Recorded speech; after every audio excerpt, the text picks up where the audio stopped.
কেমন মুসলমান আপনি? আপনার কয়টি কারণে গোসল ফরজ হয় এই বিষয়টা জানলেন না, এবং যখন গোসল ফরজ হয় ফরজ গোসলটা কিভাবে করলে আপনি পবিত্র হবেন এটাও জানলেন না। তার মানে আপনি গোসল করেও হয়তোবা অপবিত্র থাকছেন, নাপাকি থাকছেন। আপনি নামাজ পড়ছেন, নামাজ হয় না নাপাক শরীরে। আপনি কোরআন তেলাওয়াত করছেন, কোরআন তেলাওয়াত হচ্ছে না, গুনাহ হচ্ছে। কোনো ইবাদত আল্লাহর দরবারে কবুল ও মঞ্জুর হবে না যদি আপনি সঠিকভাবে সুন্দরভাবে গোসলটা করতে না পারেন, ফরজ গোসলটা। তাহলে প্রিয় দিনী ভাই এবং বোনেরা, আজকে আমি আপনাদেরকে খুব সুন্দরভাবে জানিয়ে দেব আপনার কয়টি কারণে গোসল ফরজ হয়, এবং সেই গোসল ফরজ হলে আপনি কিভাবে নবীজির শিখানো সুন্নত পদ্ধতি মতো গোসল করলে আপনি পবিত্র হয়ে যাবেন। মনে রাখবেন, আপনার যখন গোসল ফরজ হয়, আপনি যদি সাবান দিয়ে গোসল করেন, শ্যাম্পু দিয়ে গোসল করেন, আপনি যদি সুন্নত তরিকা মতো গোসল না করেন, আপনি পবিত্র হবেন না। আর যদি আপনি সুন্নত তরিকা মতো গোসল করেন, সাবান নাই, শ্যাম্পু নাই, তারপরেও আপনি পবিত্র হয়ে যাবেন। আল্লাহু আকবার, আল্লাহু আকবার। এই নিয়মটা জানতে হবে এবং মানতে হবে। চলুন না প্রিয় দিনী ভাই এবং বোনেরা, আমরা সুন্দর করে আজকে জানবো নবীজি কিভাবে ফরজ গোসল করার জন্য বলেছেন এবং কয়টি কারণে আপনার গোসল ফরজ হয় সেটাও আপনাদেরকে বলে দিচ্ছে ইনশাআল্লাহ। মনে রাখবেন, আত-তুহুরু শাতরুল ঈমান, পবিত্রতা হচ্ছে ঈমানের অংশ। আপনি যদি পবিত্র না থাকেন, অপবিত্র থাকেন, আপনার ঈমান পরিপূর্ণ হলো না, আপনি জাহান্নামের মধ্যে যেতে হবে এবং আপনার কবরের মধ্যেও আযাব হবে এই অপবিত্র থাকার কারণে। চলুন সর্বপ্রথম আমি আপনাদেরকে জানিয়ে দেব কয়টি কারণে গোসল ফরজ হয়। গোসল ফরজ হয় কয়টি কারণ, তারপর আমি নিয়ম কানুনটা জানিয়ে দেব নবীজি কিভাবে গোসল করতে বলেছেন গোসল ফরজ হলে। এক নম্বরে, গোসল ফরজ হয় 5টি কারণে। আপনি ভালো করে মনোযোগ দিয়ে শুনুন, 5টি কারণে একজন মানুষের গোসল ফরজ হয়। এক নম্বরে, যখন স্বামী স্ত্রী সহবাস করে কিংবা পুরুষের স্বপ্নদোষ হলে। একজন পুরুষ হোক মহিলা হোক, যখনই স্বামী স্ত্রী সহবাস করে তখন কিন্তু গোসল ফরজ হয়। হযরত আয়েশা রাদিয়াল্লাহু তাআলা আনহা থেকে বর্ণিত এক হাদিসে নবী করিম সাল্লাল্লাহু আলাইহি সাল্লাম বলেছেন, যখন কোনো পুরুষ তার স্ত্রীর 2 পা ও 2 রানের মাঝে বসবে এবং একের লজ্জাস্থান অপরের লজ্জাস্থানের সাথে লেগে যাবে, তখন দুজনেরই গোসল ফরজ হয়ে যাবে। মুসলিম শরীফের হাদিস। আল্লাহু আকবার। কত সুন্দর করে আল্লাহর নবীজি বুঝিয়ে দিয়েছেন। তার মানে এক নম্বরে, আশা করি আর বলতে হবে না, স্বামী স্ত্রী একে অপরের সঙ্গে সহবাস করলে গোসল ফরজ হয়। আপনি তখন গোসল করতে হবে, সেটা ফরজ। এখন এখানে আরেকটি কথা আছে। মনে করেন যে আপনি রাতের বেলা আপনি স্বামী স্ত্রী সহবাস করেছেন, সঙ্গে সঙ্গে গোসল করতে হবে, না করলে কি গুনাহ হবে? বা মাটির মধ্যে পাড়া দিলে কি মাটি বদদোয়া করবে নাকি? এই বিষয়টা অনেকেই আমাদেরকে জানতে চায় আমাদের থেকে, যে হুজুর আমি শুনেছি নাকি স্বামী স্ত্রী সহবাস করলে গোসল ফরজ হয়, ফরজ হলে নাকি মাটির মধ্যে পাড়া দিলে মাটি বদদোয়া করতে থাকে, এটা কি সঠিক কিনা? না, এটা সম্পূর্ণ বানোয়াট এবং মিথ্যা কথা। কোন হাদিসের মধ্যে, কোরআনের মধ্যে এরকম কোনো কথা নাই, আল্লাহ রাসূলও বলে নাই। আপনার গোসল ফরজ হয়েছে, স্বামী স্ত্রী সহবাস করেছেন, আপনি রাত্রবেলা করেছেন, আপনি ঘুমিয়ে যাবেন। ওযু করে ঘুমাইলে ভালো, বা আপনি সহবাস করার পরে আপনি যে কোনো কাজও করতে পারেন, ভাতও রান্না করতে পারেন, ভাতও খেতে পারেন, খাবারও খেতে পারেন, কোনো সমস্যা নাই। বা দুনিয়াবি যে কাজগুলো আছে সেগুলো করতে পারেন ওযু করে। ওযু না করেও যদি কাজ করেন, রান্না করেন, ভাত খান, এটা খান, সেটা খান, পান খান, তারপরেও আপনাদের গুনাহ হবে না। মানে ওযু করে করলে ভালো এই কাজগুলো। নবীজি বলেছেন, তোমরা যখন স্বামী স্ত্রী সহবাস করবে, যদি আর কোনো কাজ করো দুনিয়াবি কাজ, তখন তোমরা ওযু করে তারপরে কাজগুলো করো। হ্যাঁ, যদি ওযু না করেও করেন কোনো কাজ, আপনি ঘর ঝাড়ু দিচ্ছেন, ভাত পাকাচ্ছেন, বা আপনি পুরুষ মানুষ কোনো কাজ করছেন, কোনো সমস্যা নেই। ওযু করে করলে ভালো, ওযু করে না করে কাজ করলেও সমস্যা নেই, গুনাহ হবে না আপনার। তবে পরবর্তী যেই আজান আছে নামাজের জন্য, ওই নামাজের প্রস্তুতি নেয়ার জন্য আপনাকে গোসল করতে হবে ফরজ। মানে পরবর্তী নামাজের আগে আগেই আপনাকে গোসল করতে হবে। এটা আশা করি একেবারে পরিষ্কার হয়ে গিয়েছেন। মনে করেন যে সকালবেলা আপনি স্বামী স্ত্রী সহবাস করেছেন 8টা বা 9টা বাজে, আপনি 9টা 10টা 11টা 12টা বাজে যদি গোসল করেন, বা জোহরের নামাজের আজান দিয়েছে ওই সময় গোসল করেন, কোনো সমস্যা নাই। মাটি বদদোয়া দিবে, এই করবে সেই করবে, এগুলো একেবারে মিথ্যা বানোয়াট, এগুলো মূর্খ মানুষের কথাবার্তা। এবং আপনি এশারের নামাজের পরে শুয়ে আপনি 10টা বা 11টা বাজে স্বামী স্ত্রী সহবাস করেছেন, আপনি ঘুমাতে পারবেন, কোনো সমস্যা নাই, ঘুমিয়ে থাকুন। যখন ফজরের নামাজের ওয়াক্ত হয়ে যাবে তখন গোসল করে আপনি ফজরের নামাজ পড়বেন। এমন না যে যখন করছেন তখনই গোসল করতে হবে, না হয় মাটি বদদোয়া দিতে থাকবে। না, এগুলো মিথ্যা কথা, এগুলো বানোয়াট কথা। এই কথার পিছনে কখনো আপনারা পড়বেন না। আপনাদেরকে বোকা বানায় সহজ সরল পেয়ে অনেক মিথ্যুক মানুষ আছে, মিথ্যুক নারী আছে, মিথ্যুক পুরুষ আছে, আপনাদেরকে বোকা বানায়। তাহলে একটা মাসালাও জেনে গেলেন যে স্বামী স্ত্রী সহবাস করলে পরবর্তী নামাজের আগে গোসল ফরজ, মানে করতে হবে। এর আগে কোনো বদদোয়া দিবে না জবিন। আপনি যে কোনো কাজ অজু করে করতে পারেন, অথবা অজু ছাড়াও আপনি করতে পারেন, কোনো সমস্যা নেই। অজু করে করলে ভালো, সেটা জানতে পারলেন ইনশাআল্লাহ।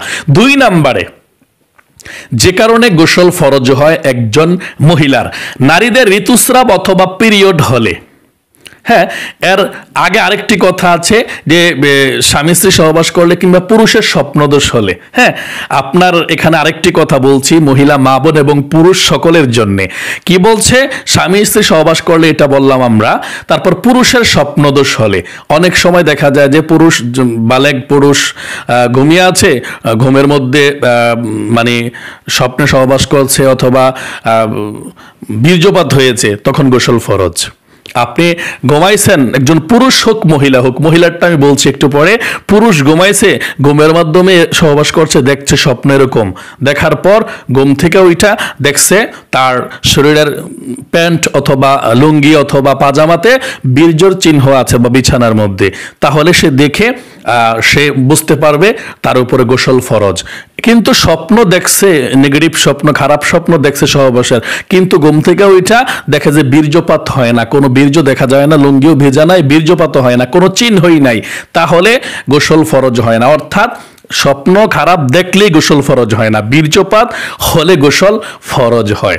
আবার আছে অনেকে কোনো কিছু স্বপ্নে দেখে না, ঘুম থেকে ওইটা দেখে লুঙ্গি ভেজা বা বিছানার চাদর ভেজা, বীর্য বের হয়েছে, তখন গোসল ফরজ।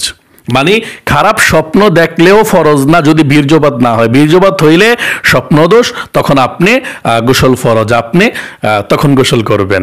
আবার স্বপ্ন না দেখলেও বীর্যপাত হয়েছে, ঘুম থেকে ওইটা দেখছেন, ভেজা দেখছেন, লুঙ্গি পাজামা প্যান্ট, তখন আপনার গোসল ফরজ।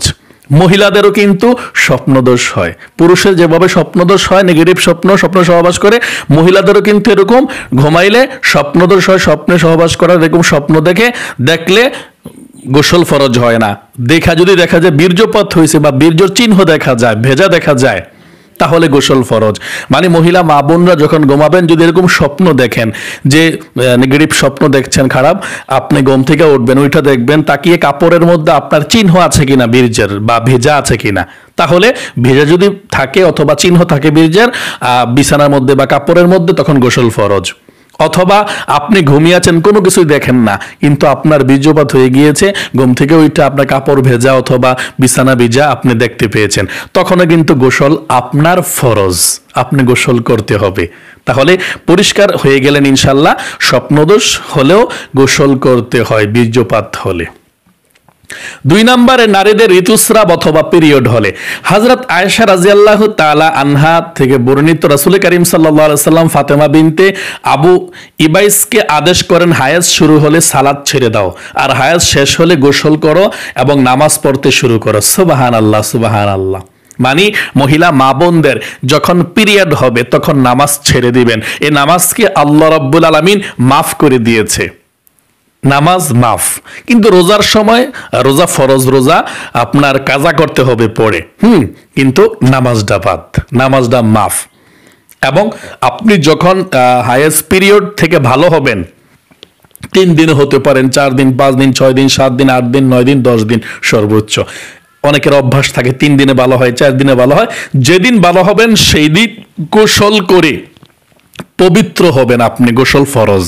3 নম্বরে সন্তান প্রসবের রক্তপাত বন্ধ হলে, মহিলা মা বোনদের যখন নেফাসের রক্ত, যেটা আপনারা জানেন, সন্তান যখন বাবু যখন পৃথিবীর মধ্যে আসে তখন মহিলা মা বোনদের অনেক ব্লাড যায়, রক্তপাত হয়।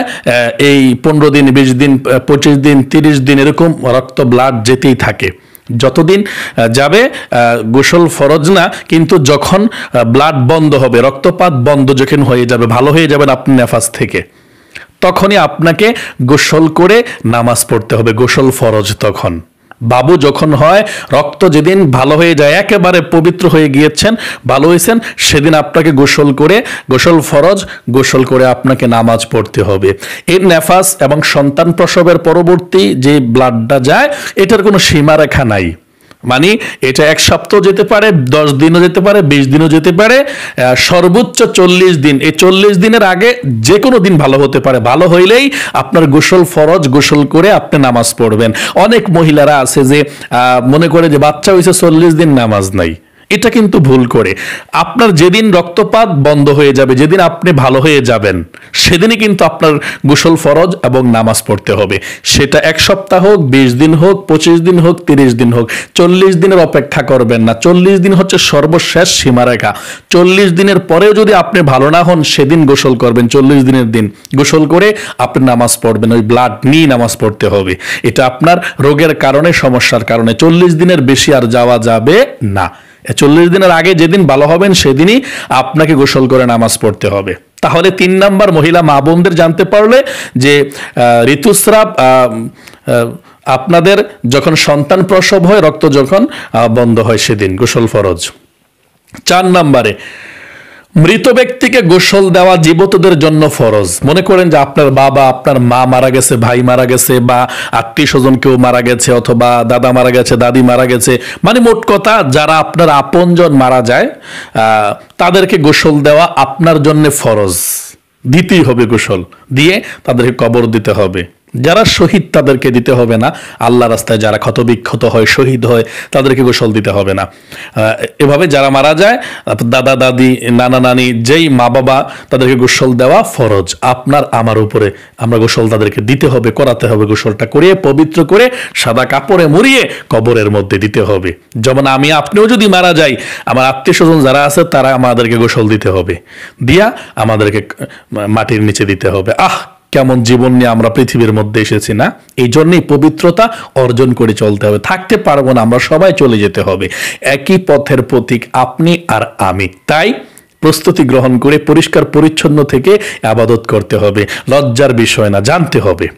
5 নম্বরে, কোনো অমুসলিম যখন ইসলাম ধর্ম গ্রহণ করে, কোনো অমুসলিম যখন ইসলাম ধর্ম গ্রহণ করে মুসলমান হয়, তখন গোসল ফরজ, তাকে গোসল করতে হবে। এখন আমি আপনাদেরকে বলে দেব, গোসল যখন ফরজ হয়ে যায়, জানতে পারলেন কোন কোন কারণে গোসল ফরজ হয়। স্বামী স্ত্রী সহবাস করলে, নারী পুরুষের স্বপ্নদোষ হলে, এরপরে মহিলা মা বোনদের মাসিক থেকে ভালো হলে, তারপর নেফাসের রক্ত বন্ধ হলে, তারপর মৃত্যু ব্যক্তি, তারপর মানে এই কারণগুলো। হ্যাঁ, আপনি কিভাবে গোসলটা করলে পবিত্র হবেন, সেই নিয়মটা আপনাকে জানতে হবে ইনশাআল্লাহ। 1 নম্বরে, পরিচ্ছন্ন ও পবিত্র হওয়ার নিয়তে গোসল করতে হবে। মানে স্ত্রীর সঙ্গম, স্বপ্নদোষ, ঋতুস্রাব ও প্রসব ইত্যাদির কারণে যে নাপাকি এসেছে, সেটা দূর করার নিয়ত করবেন। অর্থাৎ মনে মনে এই চিন্তা করবেন যে নাপাকি দূর করার জন্য গোসল করছি। আপনি মনে মনে এটা চিন্তা করবেন যে আল্লাহ, নাপাকি দূর করার জন্য আমি গোসল করছি, পবিত্র হওয়ার জন্য। মনে মনে কি নিয়ত করবেন? নাপাকি দূর করার জন্য গোসল করছি, এটা নিয়ত করবেন। তারপরে এরপর আপনি গোসলখানার মধ্যে তো গেলেন, নাপাকি দূর করার জন্য গোসল করছি, নিয়ত করলেন মনে মনে বা মুখে মুখে, আপনার ইচ্ছা। তারপর আপনি সুন্দর করে, যেখানে আপনি নাপাকিগুলো আছে আপনার শরীরের, আমি সুন্দর করে বলে দিচ্ছি আপনাদেরকে, এরপর লজ্জাস্থান লেগে থাকা নাপাকি প্রথমে ধুয়ে নেবেন, মানে গোসলখানার মধ্যে গিয়ে সর্বপ্রথম আপনার লজ্জাস্থানের মধ্যে যেই নাপাকি আছে আপনার সেই নাপাকিটা ভালো করে ধৌত করে নেবেন। লজ্জাস্থানের আশেপাশে এবং যেই নাপাকিগুলো আছে সুন্দর করে আপনি ধুয়ে নেবেন লজ্জাস্থানের। তারপর 2 হাত কবজি পর্যন্ত ধুয়ে নেবেন। লজ্জাস্থানের নাপাকিটি ধুয়ে পরিষ্কার পরিচ্ছন্ন করে তারপর আপনি 2টা হাতের কবজি পর্যন্ত ধুইবেন। লজ্জাস্থানের নাপাকিও ধুইবেন, পরিষ্কার করবেন এবং আপনার যে কাপড়ের মধ্যে সালোয়ার কামিজ অথবা লুঙ্গি অথবা প্যান্ট অথবা যেটাই হোক আপনার কাপড়ের মধ্যে যে নাপাকি আছে কাপড়ের গুলো পবিত্র করবেন, মানে দূর করবেন। শরীর লজ্জাস্থানের দিয়ে দূর করবেন নাপাকি, শরীরের মধ্যে যেখানে নাপাকি আছে সবগুলো দূর করবেন, কাপড়ের গুলো দূর করবেন এভাবে পানি দিয়া যতটুকু সম্ভব। তারপরে আপনি 2টা হাত সুন্দর করে ধৌত করবেন, কবজি পর্যন্ত ধুয়ে নামাজের জন্য যেভাবে অজু করেন ঠিক সেভাবে সুন্দর করে আপনি অজু করবেন। পাগুলো ধুইবেন না, এভাবে আপনি অজু করবেন সুন্দর করে। যদি মন চায় পাগুলো ধুইতেন, পাগুলো ধুতে পারবেন, কিন্তু নবীজি পাগুলো ধুই নাই, এভাবে সুন্দর করে নামাজের মতো অজু করত। তারপরে আল্লাহ রসুল কি করত, মাথার মধ্যে পানি ঢালতো, মাথার মধ্যে পানি ঢেলে মাথাটা ধুইতো, তারপরে ডান পাশে পানি ঢালতো, তারপরে বাম পাশে পানি ঢেলে সুন্দর করে পরিষ্কার পরিচ্ছন্ন করে মেজে মেজে শরীরটাকে পবিত্র করতে হবে। এবং নাভির যে বাজ আছে, নাভির ভাঁজের মধ্যে যেই নাপাকি আছে সেটাকে পবিত্র করতে হবে। এবং আশেপাশে লজ্জাস্থান এবং আপনার সামনে পিছনে যতটুকু আপনার হাত যায় অবশ্যই সুন্দর করে আপনাকে মেজে পরিষ্কার পরিচ্ছন্ন আপনাকে করে সম্পূর্ণ শরীরটাকে আপনি পরিষ্কার পরিচ্ছন্ন করে কনফার্ম হতে হবে যে হ্যাঁ নাপাকি আমার দূর হয়েছে, তাহলেই চলবে। গোসল শেষ একটু দূরে আইসা পবিত্র জায়গায় পাগুলো ধুইয়া চলে আসবেন, আপনার ওযু হয়ে গেছে। অনেকে বলে থাকে যে ওযু আবার গোসল করানোর পরে করতে হয় না, গোসলের আগে এভাবে আপনি ওযু করলে গোসলের পরে আর ওযু করতে হয় না, এবং কাপড় চোপড় পাল্টাইলেও কিন্তু ওযু ভাঙ্গে না। তাহলে প্রিয় দিনী ভাই এবং বোনের, আশা করি সুন্দর করে আপনি বুঝতে পেরেছেন যে গোসল কয়টি কারণে ফরজ হয় এবং গোসল ফরজ হলে কোন নিয়মে গোসলটা করতে হয়। ঠিক এভাবে আপনি মেনে বুঝে গোসল করবেন, তাহলে আপনি পবিত্র হবেন। না হয় আপনি সাবান দিয়ে গোসল করবেন, পবিত্র হবেন না। আপনাকে সুন্দর করে জেনে বুঝে এই গোসলটা করতে হবে। কানের এই ভাঁজগুলোর মধ্যে পানি পৌঁছাইতে হবে, আপনার সুন্দর করে মোট কথা সমস্ত শরীরটাকে ভালো করে ধৌত করতে হবে। আল্লাহ রাব্বুল আলামিন আপনাদের সকলকে জীবনের সমস্ত গুনাহগুলো ক্ষমা করে দেখ এবং যে ভুল করেছেন জীবনের সমস্ত ভুলগুলো আল্লাহ ক্ষমা করে দেখ, নিষ্পাপ করে দেখ। সকলে কমেন্ট বক্সের মধ্যে লিখবেন আমিন এবং ভিডিওতে একটি লাইক দিবেন। যারা এত সুন্দর একটি ইসলামিক ভিডিওর মধ্যে লাইক দিয়েছেন এবং কমেন্টস করেছেন, আল্লাহ 2টি হাত উঠিয়ে বলছি, খানায় কাবা মক্কা মদিনায় 2টি হাত স্পর্শ করেছে, 2টি হাত উঠিয়ে বলছি তোমার বান্দা বান্দীদেরকে কবুল করো, মঞ্জুর করো, মনের আশা পূরণ করো, অনেক ধনী বানিয়ে দাও এভাবে যারা আমলগুলো করবে, আমিন। আজ এ পর্যন্ত, আবারও অন্য কোনো ভিডিওতে দেখা হবে। সেই পর্যন্ত আপনাদের সকলের সুস্বাস্থ্য আল্লাহর কাছে কামনা করে আজ এখানে বিদায় নিচ্ছি। আসসালামু আলাইকুম ওয়া রাহমাতুল্লাহি ওয়া বারাকাতুহু।